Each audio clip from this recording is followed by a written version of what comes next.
Hola, ¿qué tal? Soy Iván y en este vídeo te voy a comentar los resultados presentados por la compañía de Goeasy. Goeasy, como sabes, es una empresa que ya te he traído al canal, una empresa que está dentro del sector financiero, más concretamente de préstamos subprime, y esta compañía, por supuesto, por la negatividad que existe dentro de las empresas de esta industria, de este sector, obviamente, pues digamos que ha estado castigada y quizás puede ser una oportunidad de inversión. Lo cierto es que esta compañía ha presentado resultados y, aunque es verdad que tras los resultados no se ha movido mucho, es precisamente porque recientemente, como sabes, te traje unos resultados previos de esta compañía donde en ese momento digamos que corrigió el mercado precisamente por lo que habían reportado.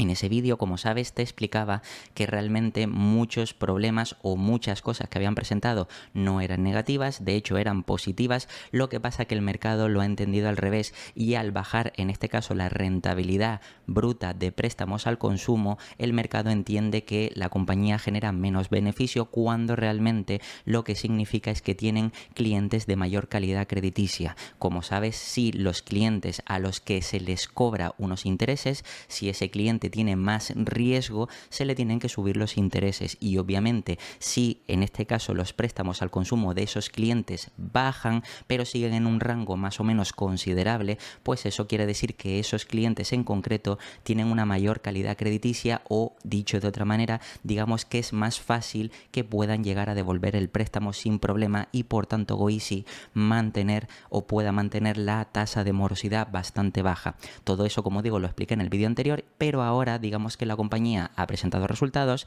y tras los resultados yo lo que te quiero mostrar es si realmente estamos o no ante una oportunidad de inversión. Para eso, por supuesto, lo que vamos a ir es primero al Investor Relation,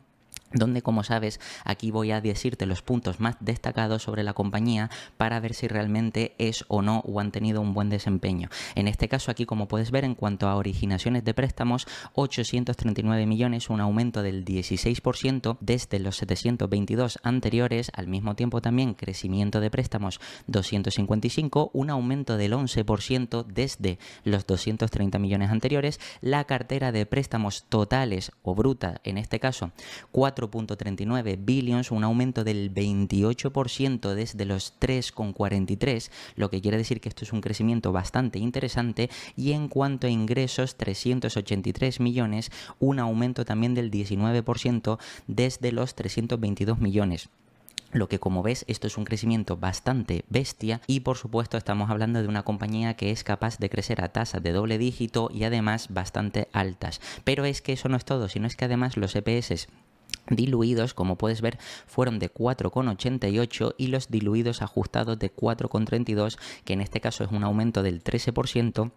Y como puedes ver, vienen de los 3,81. Si seguimos leyendo o sacando más información sobre la compañía, aquí puedes ver que efectivamente la compañía ha generado una cifra récord de 839 millones en originaciones de préstamos, un 16% más en comparación con esos 722 millones, lo que quiere decir o lo que demuestra la fortaleza del negocio. Y aquí, por supuesto, nos dicen que continúan impulsando el volumen de solicitudes de créditos, que aumentó un 22% respecto al año anterior, que, como sabes, si sigue aumentando el volumen de préstamos o de solicitudes de crédito, mejor dicho, esto quiere decir que hay más interés por pedir préstamos a esta compañía y por tanto esto se puede traducir en futuros ingresos y futuros beneficios para la compañía. Si seguimos leyendo, el aumento de originaciones de préstamos condujo a un crecimiento récord en el tercer trimestre en la cartera de préstamos a 255 millones, que fue de un 11% de crecimiento, y además al final del trimestre la cartera de préstamos al consumidor fue de 4,39 billions, un 28% más que el año anterior, en este caso el mismo trimestre. Lo que, como ves, también es un crecimiento bastante potente y encima el crecimiento de préstamos al consumidor a su vez condujo a un aumento de los ingresos que fueron de 383 millones, lo que implica un crecimiento del 19% tal y como te comentaba. Si seguimos leyendo un poco más, aquí nos dicen que durante el trimestre la compañía continuó experimentando un desempeño crediticio y de pago estable impulsado por las mejoras continuas en los modelos crediticios y las prácticas de suscripción de la compañía. Y un aumento en la proporción de préstamos garantizados que se elevó al 45% al final del trimestre. La tasa de cancelación, y esto es importante, o el net chart-off, que esto hay que vigilarlo, fue del 9,2%, que en este caso es ligeramente superior a el anteriormente presentado del 8,8%. Esto, como te digo, a priori parece preocupante y ya te lo comenté en el vídeo anterior de resultados previos, pero realmente el objetivo del equipo directivo era mantenerlo por debajo del 10% y a medida que vayan pasando los años ir reduciéndolo ligeramente, lo que, como ves, aunque haya subido al 9,2%, sigue estando muy por debajo de ese objetivo del 10%. Luego, si seguimos leyendo, en línea con el rango previsto de la compañía entre el 8,75 y 9,75, que es el guidance que habían dado de mantener precisamente esto, y aquí puedes ver que sigue estando por debajo de ese 10%, pero dentro de ese rango. Y también el equipo directivo nos cuenta que la provisión de la compañía para pérdidas crediticias futuras aumentó ligeramente al 7,38 desde el 7,31. Recuerda que el aprovisionamiento de este tipo de compañías es necesario, tienen que apartar un capital para futuros impagos o problemas que puedan tener, y esto significa que este capital lo apartan, pero no es una salida de caja real, y esto por supuesto hay que tenerlo en cuenta. Si además seguimos leyendo, los ingresos operativos o beneficio operativo del tercer trimestre de 2024 fue récord de 160 millones, un 26% más desde los 127 millones, con unos márgenes operativos que fue récord del 41,7 desde el 39,3. Recuerda que si la compañía tiene la capacidad de aumentar los márgenes operativos, quiere decir que hay apalancamiento operativo y por tanto los beneficios pueden ser mayores que los ingresos. Y esto por supuesto es importante porque nos garantiza que la compañía a medio y largo plazo, aunque se le vayan reduciendo los ingresos, los beneficios pueden seguir creciendo a tasas superiores. Además, después de ajustar los elementos inusuales y no recurrentes, la compañía reportó un ingreso operativo ajustado récord de 163 millones, que es un 25% más desde los 130 millones, es decir, que el beneficio operativo ajustado en este caso ha crecido un 25%, con márgenes operativos ajustados que también crecen y fueron récords hasta el 42,6%, que vienen desde el 40,4%, lo que quiere decir que también los márgenes ajustados operativos se expanden y, como te digo, también en la parte ajustada hay apalancamiento operativo. Y además la compañía nos comenta que el índice de eficiencia para el tercer trimestre de 2024 fue un récord del 23,1%, una mejora de 550 puntos básicos desde el 28,6%, lo que refleja ese aumento del apalancamiento operativo. Si seguimos leyendo, los ingresos netos o beneficio neto del tercer trimestre fue de 84,9 millones, un 28% más de crecimiento sobre los 63 millones, y fíjate que esto es interesante porque lo que resultó al final es en unas ganancias diluidas por acción, en unos EPS diluidos de 4,88, es decir, un crecimiento del 26% más de los 3,87 anteriores. Y después de los ajustes, los ingresos netos o beneficio neto ajustado fue de 75 millones, que también fue un récord, un 15% de crecimiento sobre los 65, y con unos EPS que puedes ver de 4,32, lo que implica un crecimiento del 13%, y esto es bastante interesante. Fíjate que aquí una frase que nos dice el equipo directivo es que nuestros resultados del tercer trimestre siguieron demostrando la resiliencia de nuestro modelo de negocio durante periodos de estrés macroeconómicos, con un récord de originaciones de préstamos, pérdidas crediticias estables y unos EPS diluidos ajustados récord que aumentaron un 13%. Además, continúa diciéndonos que también nos complace realizar mejoras adicionales en nuestro balance, elevando la capacidad de financiación total a más de 1,8 billions. Recuerda que también, como te comenté en el previo anterior, esta compañía ha aumentado la cantidad de préstamos a los que puede acceder y por tanto eso le permitiría generar más beneficios, más ingresos, gracias a que, como sabes, estas compañías necesitan captar financiación para luego prestar dinero, y si tienen más líneas de crédito eso les permite generar más ingresos y beneficios. Y además continúa diciendo que con el mayor nivel de liquidez y el perfil de apalancamiento en descenso, también recompramos aproximadamente 9 millones de acciones después del final del trimestre, cosa que también es interesante. Y además termina comentando que nos complace seguir el camino de lograr todas nuestras métricas previstas para 2024, que eso por supuesto lo veremos luego en la parte del guidance, mientras que continuamos con el viaje para convertirnos en el principal prestamista de consumo no preferencial de Canadá y ayudar a más del 60% de nuestros clientes a volver a la categoría preferencial. Y aquí voy a hacer un pequeño inciso inciso porque esto ya lo comenté con un suscriptor. A mí, en mi opinión, esta compañía sí es una compañía que pueda hacer un bien a la sociedad. Y me explico. Este tipo de compañías, aunque se conoce que es una empresa de préstamos subprime, que todo el mundo lo asocia a mucho riesgo, lo cierto es que este tipo de compañías ofrecen crédito, ofrecen préstamo,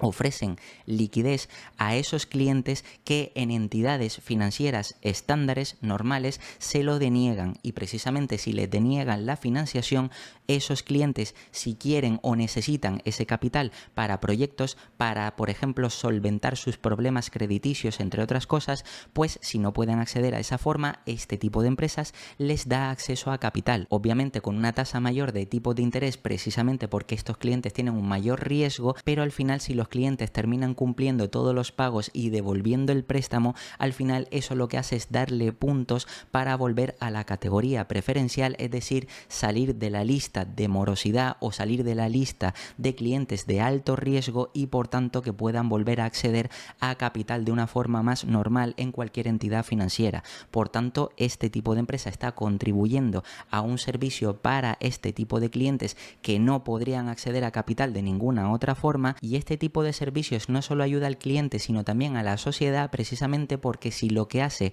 es ayudar a este tipo de clientes a que se incorporen al sistema financiero y puedan acceder a préstamos de forma más estándar, quiere decir que al final este tipo de clientes ya pueden ser o formar parte de esa sociedad que puede invertir o reinvertir en sí mismo o en proyectos propios para seguir creciendo, lo que, como sabes, si aumenta el consumo, pues muchas empresas pueden verse beneficiadas de ello y por tanto digamos que esto también hay que valorarlo. En este caso, lo interesante es que esta compañía, como puedes ver, ha presentado resultados muy buenos, pero lo cierto, como te comentaba en, digamos, el previo anterior, precisamente el mercado no se lo ha tomado bien por esa bajada de porcentaje o de rentabilidad en los préstamos al consumo, pero eso obviamente no quiere decir que afecte negativamente a los beneficios de la compañía. Pero antes de seguir avanzando, vamos a leer la parte de otros datos claves del tercer trimestre y en este caso vamos a mirar por segmentos donde vemos el Easy Financial y el Easy Home, que son los dos segmentos principales de la compañía, y aquí fíjate que por ejemplo en el Easy Financial los ingresos fueron récord de 346 millones de dólares, un 22% más de crecimiento, con un volumen de nuevos clientes que ascienden a 48.600, un 14% más, y el 72% de los anticipos netos de préstamos se le ofrecieron en el trimestre a nuevos clientes frente al 68% anterior, lo que quiere decir que si la compañía cada vez tiene más clientes, eso quiere decir que la compañía está demostrando que está captando más clientes y por tanto está en pleno crecimiento. Además nos comentan que el volumen récord de originaciones en financiación de automóviles, que es otro segmento que tiene la compañía dentro de la parte de Easy Financial, pues en este caso creció un 60%, es decir, más préstamos para solicitudes de vehículos para financiación en automóviles, y esto también es interesante. Y luego fíjate que la cartera de préstamos promedios por sucursal, que esto es interesante también mirarlo porque la compañía, cada sucursal, cada vez que va teniendo nuevas aperturas, es interesante ver cuándo vende por tiendas o cuánto tiene la capacidad de crecimiento por tiendas, pues en este caso mejoró hasta los 6.6 millones, un aumento del 18%, y el tipo de interés medio ponderado de los préstamos al consumo es del 29,3%, ligeramente inferior al 30,1%, que esto, como te decía, puede parecerlo preocupante, pero también tienes que pensar que esto precisamente lo que nos está indicando es que también los clientes medios que tiene GoEasy tienen una mejor calidad crediticia o tienen un menor riesgo y por tanto se les cobra menores tipos de interés. Obviamente aquí las empresas de este tipo pues hacen unos cálculos para ver el riesgo que tiene cada cliente y en función de eso les piden unos tipos de interés o unas tasas de interés. También recuerda que esto mismo era preocupante para el mercado porque, como sabes, en Canadá, y ya lo he explicado en el canal, digamos que el gobierno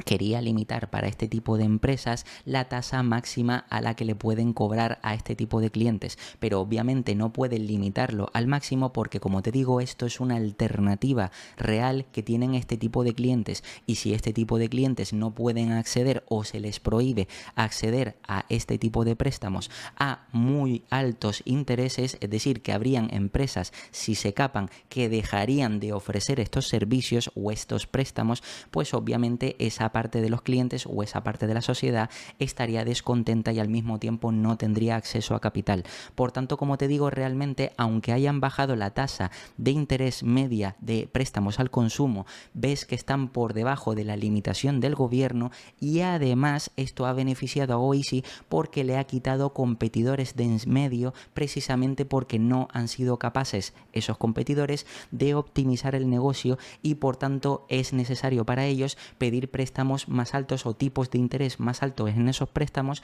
lo que quiere decir que al final han tenido más problemas con esas limitaciones gubernamentales. Todo esto te lo comento porque hay que valorarlo a la hora de entender una empresa, y si seguimos leyendo, los ingresos operativos de este segmento fueron récord, 173 millones de dólares, un aumento del 23%, pero es que además si pasamos al otro segmento que digamos que es un poquito más flojo, en este caso el Easy Home, aquí podemos ver que los ingresos fueron de 37,7 millones, ligeramente menos de los 38,1 millones anteriores, es decir, que realmente en esta parte los ingresos pues han descendido, pero fíjate lo siguiente, que es que la cartera de préstamos al consumo en las tiendas Easy Home aumentó 112,5 millones, un 10% más, es decir, que esto ha ayudado a que cada vez capten más clientes porque la cartera es mayor. Y fíjate que también los ingresos financieros que provienen de préstamos al consumo aumentaron en 12 millones, es decir, un 5% más, con una utilidad operativa de 11,4 millones de dólares,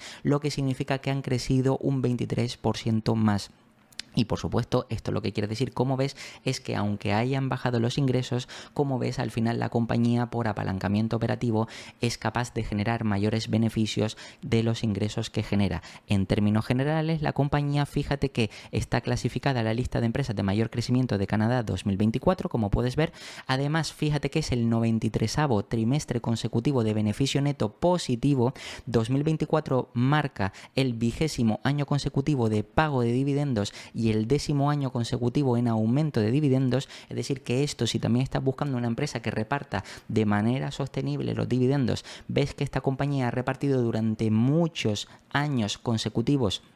dividendos y encima los lleva creciendo de forma consecutiva durante 10 años, y lo más probable es que sigan haciéndolo así. Luego fíjate que uno de los puntos más importantes es que el 58º trimestre consecutivo de crecimientos en ingresos en tiendas comparables quiere decir que el same store sales o el like for like, es decir, el crecimiento de forma orgánica de la compañía, es cada vez más notorio y llevan 58 trimestres consecutivos creciendo el like for like, lo que quiere decir que esto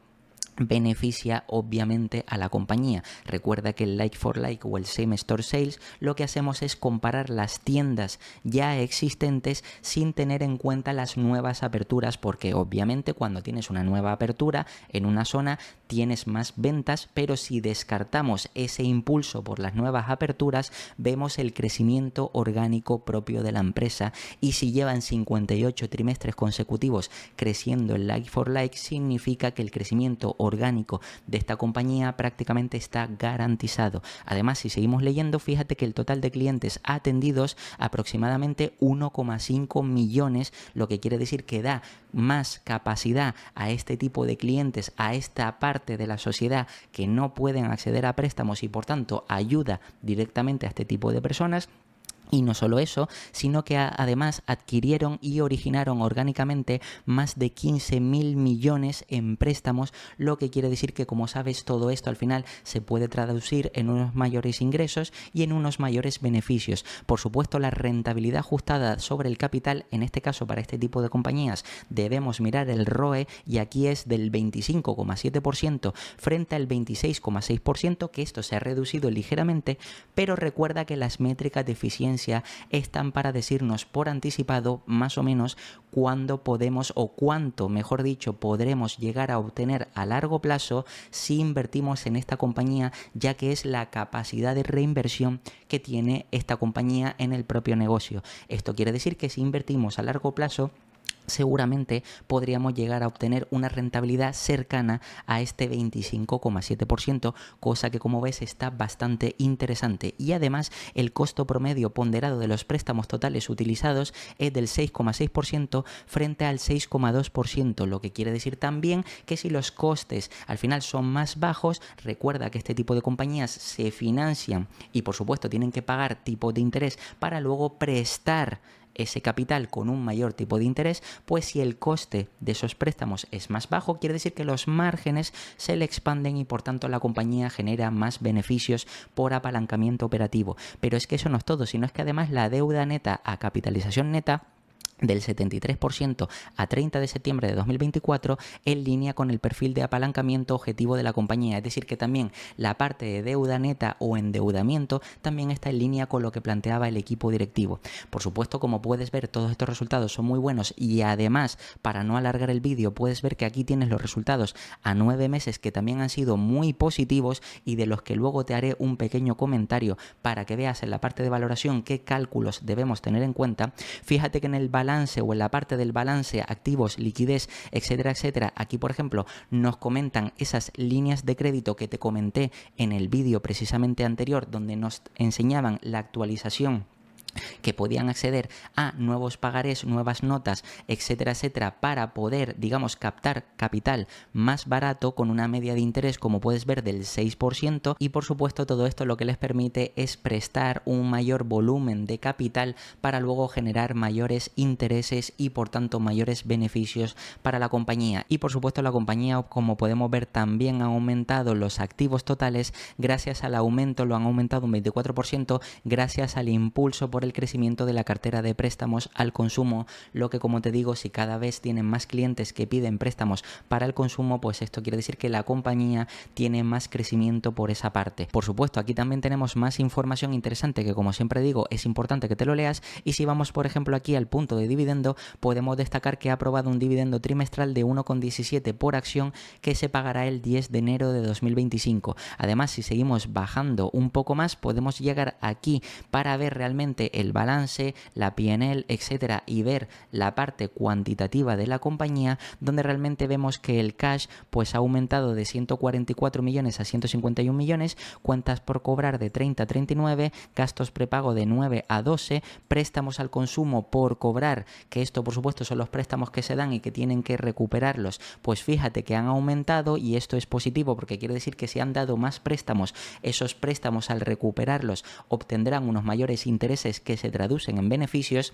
En este caso pasa de 3.400 a 4.179 millones. Al mismo tiempo aquí más cosas como por ejemplo el goodwill, que como sabes esta compañía no hace adquisiciones, por eso se mantiene de entrada con el mismo punto, o de momento digamos que no ha hecho. Y fíjate que en la parte de pasivos, en este caso podemos ver líneas de crédito renovables que son 47 millones, cuentas por pagar 78 millones que aumenta ligeramente, dividendos de 19 millones, impuestos sobre la renta 17 millones, y al mismo tiempo podemos ver préstamos garantizados 136 millones, pasivos por arrendamiento, es decir, alquileres de 63 millones que se reduce ligeramente, y todo esto al final lo que hace es que la compañía llegue a un patrimonio neto total de 1.192 millones frente a los 1.054. Lo que sí, para esta compañía, como debemos calcular el ROE, digamos que el patrimonio neto sí es importante ver que va creciendo para también saber sobre todo cuál es la rentabilidad sobre la equity o sobre el patrimonio neto. En este caso, para esta compañía sí es interesante y vemos que el balance tiene cierto sentido y está saneado, y si bajamos un poco más, aquí podemos ver, por ejemplo, más datos como la P&L, pero en este caso fíjate que nos lo muestran trimestral y a 9 meses, y podemos ver cómo ya dónde está segmentado los ingresos, es decir, por qué partes entran los ingresos y también a dónde se van todos los gastos. Por ejemplo, aquí podemos ver que obtienen ingresos por intereses, que por supuesto ha crecido trimestralmente y también a 9 meses, ingresos por arrendamiento, que aquí ha decrecido trimestralmente y también a 9 meses. Luego fíjate que comisiones que han ganado pues ha aumentado trimestralmente y también a 9 meses, y cargos y tarifas que también aumenta trimestralmente y a 9 meses, lo que hace que obtengan esos 383 millones a 3 meses o en este último trimestre y luego 1.118 a 9 meses. Luego aquí vemos las deudas malas que han aumentado trimestral y a 9 meses también, y otros gastos operativos donde vemos las salidas de caja de la compañía, en este caso reales y no reales, y por tanto aquí vemos que los salarios y beneficios pues se han reducido, han optimizado esta parte tanto trimestral, pero luego fíjate que a 9 meses también, aunque se ha reducido, es ligeramente esa reducción. Compensación basada en acciones, que en este caso, como ves, de 3.200.000 a 3.800.000 y de 9 millones a 12 millones a 9 meses. Luego los costes por tecnología de 7 a 9 y de 20 a 28 también aumenta. Publicidad y promoción, que obviamente esta compañía, si se va publicitando para ofrecer esos créditos, esos préstamos, pues obviamente eso quiere decir que puede atraer más clientes, pues también aumenta a 3 meses y también a 9 meses. Ocupación, esto se reduce de 5 millones, de 6 millones a 5 millones y de 19 a 15 millones. Suscripciones también aumenta ligeramente en ambas partes, y otros gastos que también, como ves, aquí se reduce, pero luego a 9 meses digamos que aumenta de 21 a 25 millones. Luego vemos la partida de depreciación y amortización, que como sabes no es una salida de gastos reales, pero aquí vemos que se han reducido en ciertas depreciaciones y amortizaciones que ha aumentado ligeramente, como puedes ver en todas estas partidas trimestral y a 9 meses, lo que hace que al final, después de todos estos ajustes, lleguemos a un beneficio neto donde la compañía ha pasado de 66 millones a 84 trimestral y de 173 a 209, lo que hace unos EPS trimestrales de 4,88 y 12,06. Y quédate con este número 12,06 porque lo veremos luego para que entiendas más o menos a la hora de hacer valoraciones si debemos tener en cuenta las estimaciones de analistas o no. En este caso, si bajamos un poco más, aquí vemos ahora por segmentación, donde vemos el Easy Financial, el Easy Home, la parte corporativa y también el total de la compañía, donde vemos las mismas ganancias y qué han conseguido por cada segmento. Aquí, como puedes ver, la parte de Easy Financial es la que más ingresos por intereses generas, 272 millones, luego el Easy Home 9 millones, lo que hace un total de 282. Luego por arrendamiento, en este caso el Easy Home 23 millones, luego por comisiones 66 millones el Easy Financial y 3 millones el Easy Home, lo que hacen un total de 69,7 millones, luego cargos y tarifas de 6 millones y 860.000 dólares, y luego fíjate que hacen esos 7 millones en total, lo que hace por cada segmento esos 345 más 37, que los convierte en los 383. Luego fíjate que aquí, en cuanto a gastos de explotación y también otra serie de gastos, depreciación y amortización, deudas incobrables y otros gastos de explotación, fíjate que por supuesto la parte de Easy Financial es la que más gastos tiene, obviamente porque genera más beneficios, o mejor dicho, más ingresos, y al final fíjate que es o supone un mayor peso de gastos y de ingresos de lo que supone en este caso Easy Home, pero aún así vemos 172 millones, 26 millones, lo que hace que lleguen a un beneficio operativo de 172 millones y 11 millones, como puedes ver aquí. Eso hace que lleguemos a los ingresos netos o beneficio neto de 84 millones y de los 4,88, y esto por supuesto es interesante compararlo con el año anterior, que aquí puedes ver que es exactamente lo mismo, pero de 2023, donde claramente los resultados han sido bastante superiores, con unos EPS de 3,87 frente a esos 4,88. Por supuesto, si seguimos bajando, aquí también nos lo ofrece la información a 9 meses y la comparativa con el de 2023 a 9 meses también, y luego vemos aquí más datos interesantes, como por ejemplo el resumen de resultados financieros e indicadores de desempeño bastante importantes, como por ejemplo de aquí que podríamos destacar rentabilidad sobre el capital o rentabilidad sobre los activos, que podemos ver que es del 29% en 2024 frente al 27% anterior, o del 7,1% sobre los activos frente al 7%, además de otra serie de partidas. Por supuesto, aquí la compañía nos da más información sobre distintos datos, métricas, indicadores, etcétera, etcétera, ajustes, que todo esto, como siempre te digo, es importante que te lo leas, pero por supuesto yo voy a saltar ahora mismo al PDF donde nos muestran el guidance, donde están las expectativas del equipo directivo, que es en este PDF de aquí. Lo voy a hacer un poquito más grande para que lo puedas ver mejor, y aquí puedes ver realmente cómo hay expectativas o guidance para 2024, 2025 y 2026, y en base a esto vamos a ver si realmente la valoración que nos da Ticker tiene o no sentido para los próximos años y si por supuesto esta compañía es o no una oportunidad de inversión. Lo primero que vamos a mirar es que en cuanto a préstamos al consumo brutos, aquí esperan que sea aproximadamente entre 4,55 billions a 4,65 para 2024, para 2025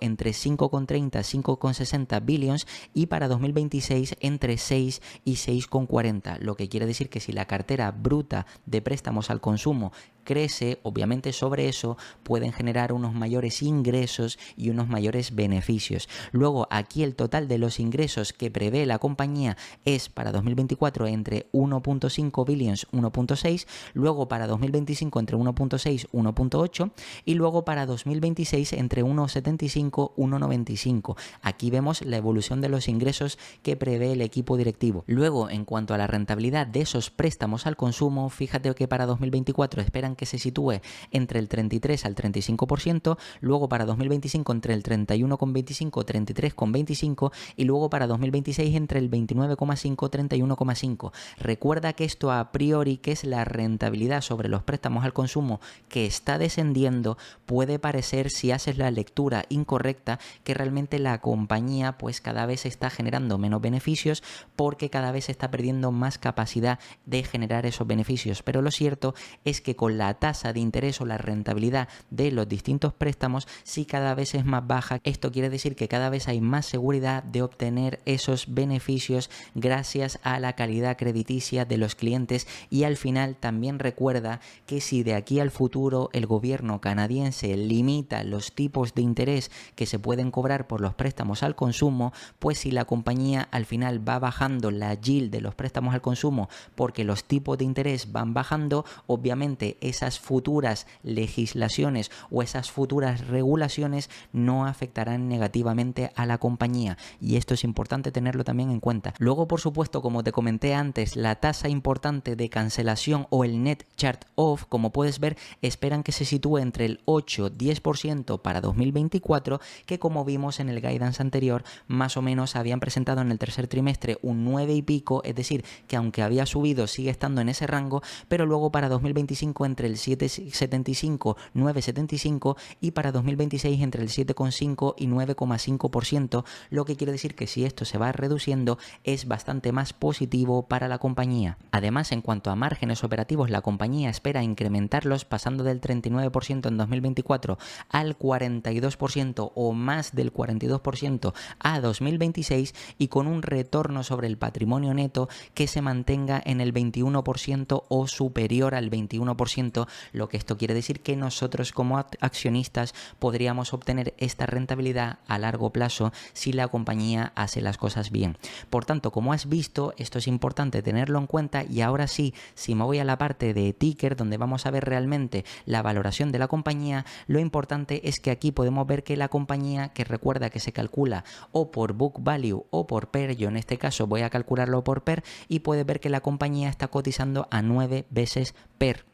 Lo que quiere decir que a priori es un múltiplo bastante bajo para una compañía que obviamente tiene tasas de crecimiento superiores al 20% en algunas partes, y obviamente de media puede crecer a esa tasa de doble dígito alta del 18, 20, 20 y pico por ciento. Obviamente esta compañía ha sufrido una corrección tras esos resultados previos, como te comenté, pero aún así fíjate que el crecimiento de todo el año ha sido impresionante del 43%, y obviamente esta compañía también venía de una bajada bastante grande, donde ahora está cerca de los máximos anteriores que había ofrecido la compañía, precisamente porque aumentaron la cantidad de préstamos al consumo y la rentabilidad, pero obviamente con toda la incertidumbre de esas nuevas legislaciones, también de la caída de la demanda después de la inyección de los bancos centrales, etcétera, etcétera, que todo esto ya te lo he comentado en el canal. Obviamente hubo una caída y ahora una posterior recuperación, pero lo que vamos a ver es si realmente esta compañía ahora mismo está cotizando a un múltiplo atractivo o no. A priori, si vamos a la parte de valoración y hacemos en este caso estimaciones de forma estándar, podemos ver que si vamos aquí a la parte del PER, aquí fíjate que la media del último año es de 9 veces PER, luego fíjate que a 3 años de 9,64, a 5 años de 10,57, a 10 años de 9,98, y podríamos argumentar que si vemos el histórico de la compañía, más o menos se sitúa la media del múltiplo en 10 veces. Lo cierto es que esta compañía tienes que tener en cuenta que está infravalorada o está cotizando por debajo del múltiplo que realmente le debería corresponder por varias razones. La primera, que está en el mercado canadiense, es decir, un mercado secundario por el cual digamos que las entidades financieras están dispuestas a pagar un menor múltiplo, precisamente porque no es un mercado principal como el estadounidense. Por tanto, digamos que los múltiplos ya van a ser más bajos. En segundo lugar, porque está operando en el sector financiero y desde la crisis de 2008 también a este tipo de compañías se les asigna un múltiplo bastante inferior.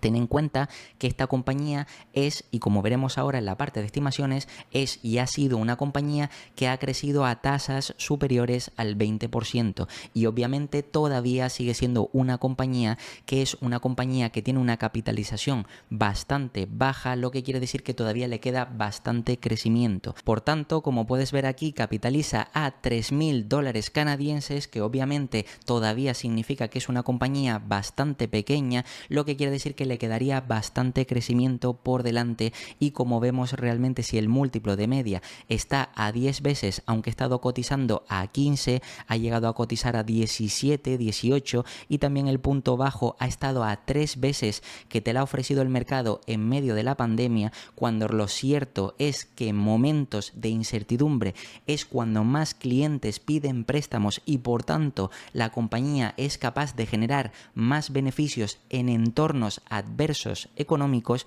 cosa que esto hay que tenerlo en cuenta porque esta compañía, tal y como ya te he explicado en el canal, en entornos económicos de expansión va bien porque los clientes piden cada vez más préstamos para seguir creciendo, pero en entornos que son contrarios o entornos complejos, pues digamos que también los clientes piden préstamos para salir adelante, lo que quiere decir que esta compañía, lo mires por donde lo mires, va a ir bien prácticamente en cualquier escenario, y esto es importante y hay que valorarlo. Obviamente también no debemos, digamos, alejarnos de lo que ofrece el mercado o lo que está dispuesto a ofrecer el mercado por esta compañía, y si la media está en torno a 10 veces es un múltiplo que debemos tener en cuenta, pero obviamente también me gustaría tener en cuenta un múltiplo más razonable para esta compañía por la calidad que tiene, y también teniendo en cuenta todo lo que te he comentado de mercado secundario, castigada por el sector financiero, etcétera, etcétera, además de la incertidumbre macroeconómica, creo que también podría merecer esta compañía un múltiplo razonable de en torno a las 14 veces. Y de hecho el propio equipo directivo ya ha dicho en annual reports anteriores o en conference call anteriores que de hecho ellos iban a valorar el cotizar por encima o por debajo de las 14 veces para hacer recompras o emisión de acciones y financiarse más barato o recomprar para aportar valor a los accionistas, cosa que esto, si te lees annual report anteriores, podrías saberlo, lo que quiere decir que el equipo directivo sabe que el precio justo para esta compañía, teniendo en cuenta todos estos factores, debería ser 14 veces. Aún así, como digo, yo voy a tener en cuenta esos dos múltiplos, 10 y 14 veces, y si me voy a la parte de estimaciones, obviamente aquí lo que podemos ver es lo siguiente. Y precisamente por eso te traía el guidance anterior. Fíjate que para 2024 tenemos 1.517, para 2025 1.757 en este caso, y para 2026 1.933. Si esto lo comparamos con el guidance que ha dado el equipo directivo, fíjate que los ingresos que esperan para 2024 entre 1.500 y 1.600 millones, aquí podemos ver que realmente cumple con lo que las estimaciones de analistas, 1.500 1.517 está en ese rango, 1.757 que está en el rango entre aquí 1.600 y 1.800 millones, y luego fíjate que para 2026 entre 1.750 y 1.950, que como puedes ver aquí está en 1.933, que también está dentro del rango. Por tanto, este crecimiento es prácticamente o está en el rango de lo que nos ha dado el equipo directivo, que como sabes son los primeros que saben realmente cuánto podría llegar a generar su propia compañía.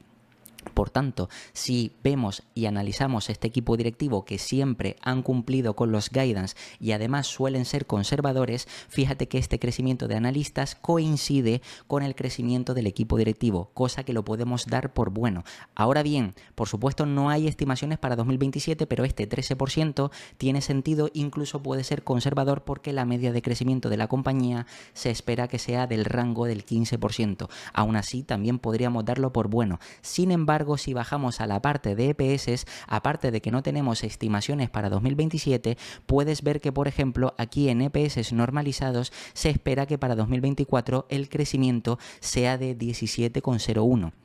17,01, y fíjate que es un crecimiento del 19% cuando en ingresos se espera que crezca el 21%. Obviamente, sí, tal y como te he explicado, y precisamente por eso he hecho el inciso de que la compañía vaya aumentando los márgenes, optimice los costes, obviamente ese apalancamiento operativo más recompra de acciones, lógicamente podríamos pensar que los EPS como mínimo deberían de crecer un poquito más de lo que crezcan los ingresos. Por tanto, si nos creemos que los ingresos pueden crecer al 21%, los EPS podríamos esperar que como mínimo crecieran al 22%. Por tanto, estos 17 DPS ya se están quedando ligeramente cortos. Esto te lo digo para que tengas en cuenta que el dato que te voy a dar o las estimaciones que te voy a dar van a ser conservadoras, porque fíjate que también para 2025 ya sí tiene más sentido que crezca un 17 en EPS cuando en ingresos crece un 15, y que crezca un 12 para 2026 cuando va a crecer para 2026 supuestamente en ingresos un 10%. Y lógicamente con ese mismo razonamiento, si para 2027 esperamos que la compañía pueda llegar a crecer los ingresos un 13%, 13-14%, pues los EPS deberían de crecer al menos pues un 15-16%, lo que quiere decir que sobre estos 22,52 le podríamos aplicar un 15-16% de crecimiento. Para eso lo que voy a hacer es, me voy a ir a MoneyChimp, donde en este caso voy a aplicar ese crecimiento de tan solo un año, o en este caso como lo quiero hacer para 2028, no para 2027, porque fíjate que aquí la compañía nos ofrece datos, o mejor dicho, los analistas hasta 2027, yo voy a aplicar ese mismo crecimiento, es decir, del 15% anualizado a partir de estos 22,52 para prolongar el crecimiento a tasas de crecimiento de ese 15% anualizado en EPS. Por tanto, 22,52 es lo que voy a poner aquí, 22,52, y luego a 2 años, porque estamos en 2026, 27 y 28, y luego a una tasa de interés del 15%, es decir, no 14 y tampoco 16, sino el punto medio, 15%, lo que quiere decir que serían 29,78 de EPS para 2028.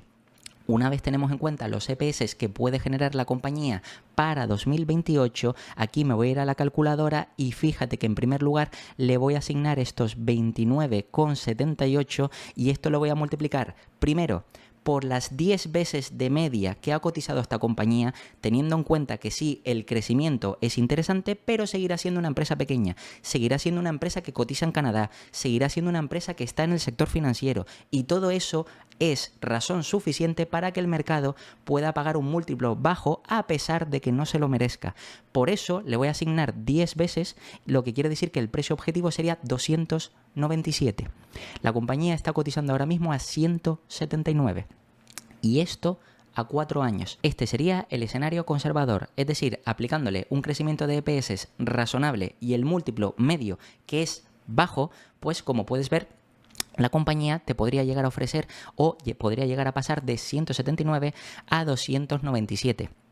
Cosa que a 4 años es un crecimiento bastante interesante. Ahora bien, si esto mismo quisiéramos hacerlo un poquito más razonable, incluso un poquito más optimista, pero no demasiado optimista, recuerda que para mí y para el equipo directivo esta compañía merece 14 veces, yo le voy a asignar 12 veces, pero eso sí, también 12 veces tiene que estar justificado el por qué el mercado va a pagar un múltiplo algo superior. ¿Por qué va a pagar el múltiplo superior? Precisamente porque si me voy aquí a la calculadora y en estos 2 años, en vez de que los EPS crezcan al 15, pon tú que crezcan al 16, un poquito más, los EPS serían de 30,30, lo que quiere decir que aquí yo voy a 30,30 de EPS y esto lo multiplico por 12 veces, un poquito más, lo que quiere decir que la compañía llegaría a 363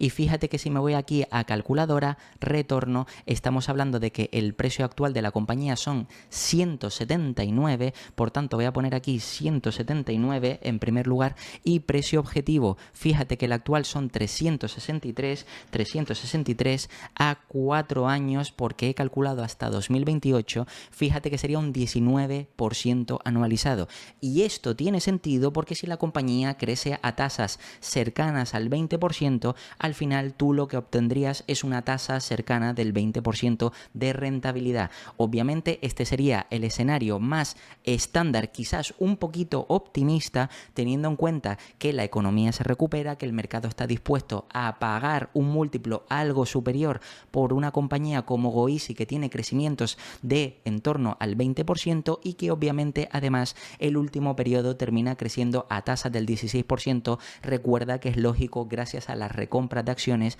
si es capaz de crecer los ingresos a una tasa media del 15%.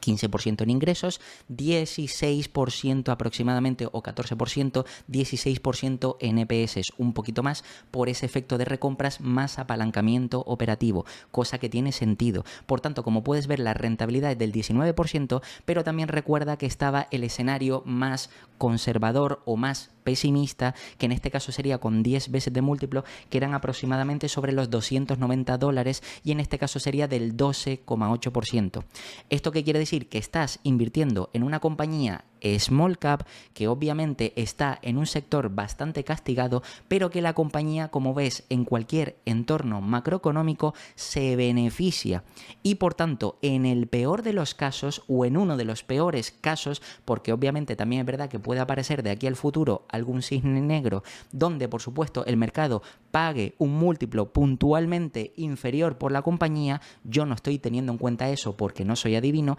pero en un escenario estándar la compañía te ofrecería prácticamente un 13%.